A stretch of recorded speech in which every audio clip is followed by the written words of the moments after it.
হাতটা উফরে উড়ানোর পর ওই দিহি আম গাছ থেকে এই যে আমগুলা লাগাল ফাইতাছি। তো এখানে আমি আম একটা ফাইরা লইছিলাম, আরও অনেকগুলো আম ফারুম এই উদ্যোগ লইয়া আজকে নানু বাসাতে আইছি।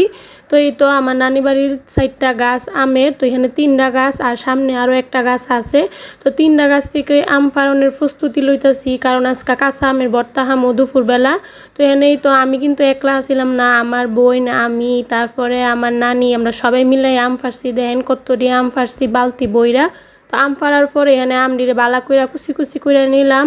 সবডি আমরে বালা কইরা কুচি কুচি কইরা নিয়া শুকনা মরিচ বালা কইরা ডইল্লা, তারপরে চিনি লবণ বালা কইরা দিয়া তারপরে বালা কইরা আবার ডলুম। আজকে হাতের আঙ্গুল দিয়ে জ্বলতে জ্বলতে শেষ হয়ে যাবো গা। তারপরেও কি করার, কাঁচা আমের ভর্তা হামই।